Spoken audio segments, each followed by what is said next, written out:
Welcome to Court Helicopter Explainer that comes every weekend. But this is a special one. Wakili Danstan Omari and Court Helicopter wishes to pass condolences for the loss of my client, a national hero, the man who fought for this country, one Raila Amolo Odinga. He has done his part.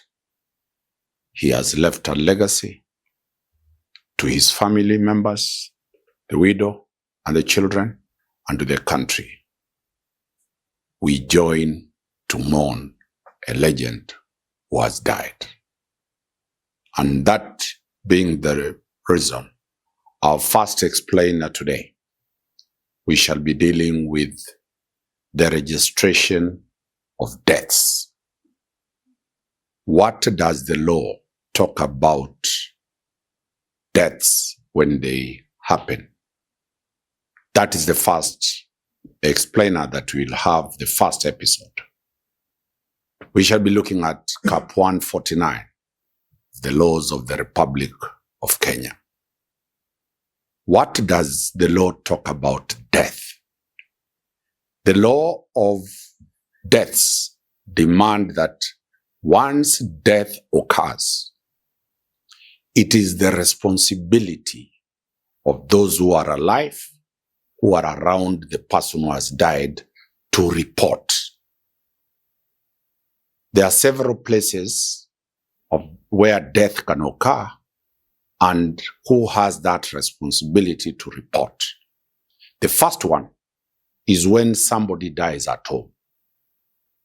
When somebody dies at home, not in a hospital or not in prison, it is the duty of the family members, one, not to remove the body from where that person has died.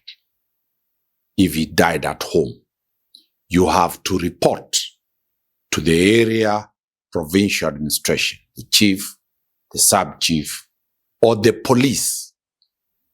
If the circumstances are of a natural death, then they will allow you to remove the dead person, take him to the mortuary, and after that, you will be given a death notification, what is called a burial permit.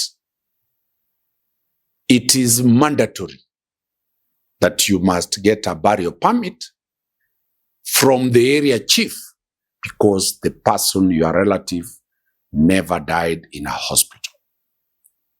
Number two, the second death is a death when somebody is sick, you are rushing that person to hospital and will reach at the hospital and the doctors tell you this person has died.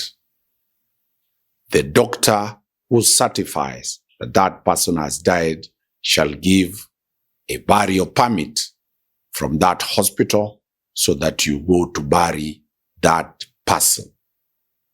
The third type of death is death in prison, death in a hospital, death in an orphanage, death at the military barracks.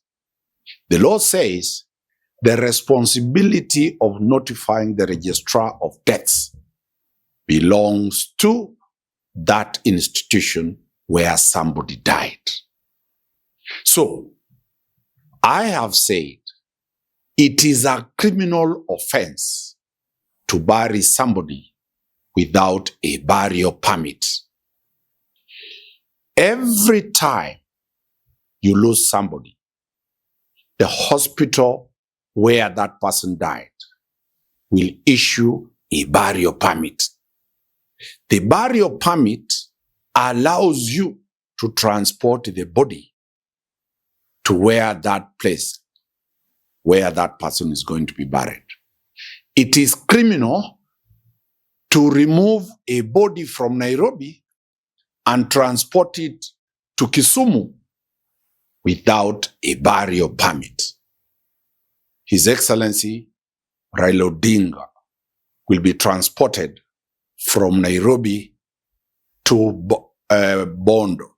A burial permit must be issued to the family to take the body for burial.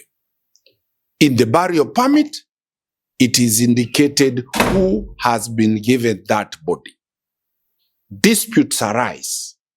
For example, when you have 2 free wives and the husband has died, who will be given the body to go and bury? That can be resolved in court if there is a burial dispute. If there is no burial dispute, the person who is indicated in the burial permit is the one who goes to bury that person. The place of burial is indicated in the burial permit. After the burial is over, the registrar of deaths issues a death certificate. A death certificate is what confirms the cause of the person who died, the place where that person died. The cause of death is indicated there. And previously, death certificates would come out after 45 days. Today, because of the digital era, death certificates can be available in less than a day or 2 days. Why is death registration very, very critical in the government records?